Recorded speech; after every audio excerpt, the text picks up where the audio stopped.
Hello friends, good morning. Welcome to Annu daily vlogs. Friends, দেখতে পাচ্ছ প্রথমেই রাস্তা দেখাচ্ছি, কারণ আমরা যাচ্ছি এখন ঘুরতে। ঘুরতে না, পুজো দিতে। পুজো দিতে বেরিয়ে গেছি আমরা। আমরা কোথায় যাচ্ছি তা দেখতে তোমরা অবশ্যই পাবে। পুজো দিতে যেখানে যাচ্ছি সেখানকার রাস্তা, সেটা আমাদের বাড়ির কিছুটা সামনে হলেও রাস্তাঘাট ঠিকমতো না জানার জন্য অনেক ঘুরে ঘুরে এদিক ওদিক হয়ে আমরা ঠিক আসছি। তাও এই রাস্তাটা আমার দেখতে খুব ভালো লাগছিলো, দুদিকে ঝাউ গাছ। তো ফাইনালি আমরা পৌঁছে এসেছি লোককে জিজ্ঞেস করে করে। তো দেখতে পাচ্ছ প্রচুর গাড়ি, প্রচুর। আমরা যতক্ষণে পৌঁছেছি ততক্ষণ অনেকটাই ভিড় হয়ে গেছে।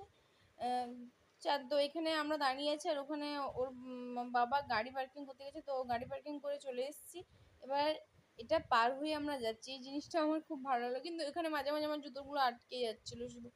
তো দেখতে পাচ্ছ চারদিকে লোক বসে আছেন, ওনারা ভিক্ষা করছেন। আর অনেক প্রচুর প্রচুর জাস্ট প্রচুর লোক ছিল। তো সব পার হয়ে হয়ে যাচ্ছিলাম, আসার সময় ওদের সাথে মানে ওদেরকে কিছু দেবো কিন্তু এখন যাই কতটা লাইন হয়ে আছে দেখার জন্য। খুব ভিড় হয়ে আছে। আর এখানে আমি সেকেন্ড টাইম এলাম, একবার এসেছিলাম লকডাউনের সময়। হ্যাঁ, এটা হচ্ছে মনসা মন্দির, যোগপুর মাতপুর মনসা মন্দির। এটা আমরা আজকে এখানে এসেছি, লকডাউনের সময় এসেছিলাম, একদম খালি ছিল, কিন্তু এখন প্রচুর ভিড়, প্রচুর ভিড়। দেখতে পাচ্ছ তোমরা। এই ভিড়ের মধ্যে আমি পুজো দেওয়ার সময় কোনো রকম ভিডিও করতে পারিনি, জাস্ট পুজো দিয়েছি কোনো রকম ভাবে বেটুকে নিয়ে। আর এখন ভিডিওটা বানাচ্ছিলাম।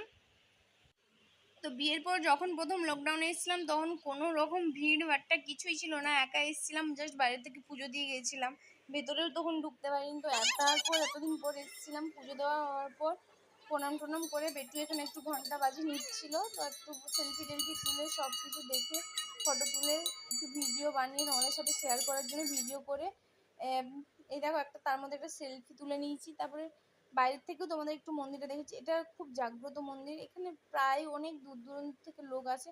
আর যেহেতু আজ শনিবার ছিল তার জন্য প্রচুর প্রচুর ভিড়, আর চারদিকে দোকান, সব কিছু এখানে পুজোর সামগ্রী সব কিছুই পাওয়া যাবে। এই দেখতে পাচ্ছ প্রত্যেকটা দোকান। আর আমরা এখানে পুজো দেওয়ার পর এটা দিয়ে বেরিয়ে এসেছিলাম, কারণ এখানকার একটা দোকানে আমাদের জুতো রাখা হয়েছিল, তার জন্য আমরা এখান থেকে বেরিয়ে এসেছিলাম। আর এখানে প্রচুর দূর থেকে লোকজন আসে, সামনের রেলওয়ে স্টেশনও আছে, তো বাইরে থেকে লোক আসে। আর এই যে আমার একটা বেটু হয়েছে, ও ওর বাবার কোল থেকে একদমই নামেনি, পুরো সবসময় কোলেই ঢুকে আছে। ওর বাবার হাত ব্যথা করছে তাও ওর নামেনি কোল থেকে। মানে কি বলবো, কোল থেকে নামতেই চায় না, বাইরে বেরোলে ওকে নিয়ে এটাই সমস্যা, কোল থেকে নামতে চায় না, ওর বাবাকে ছাড়তে চায় না বারবার।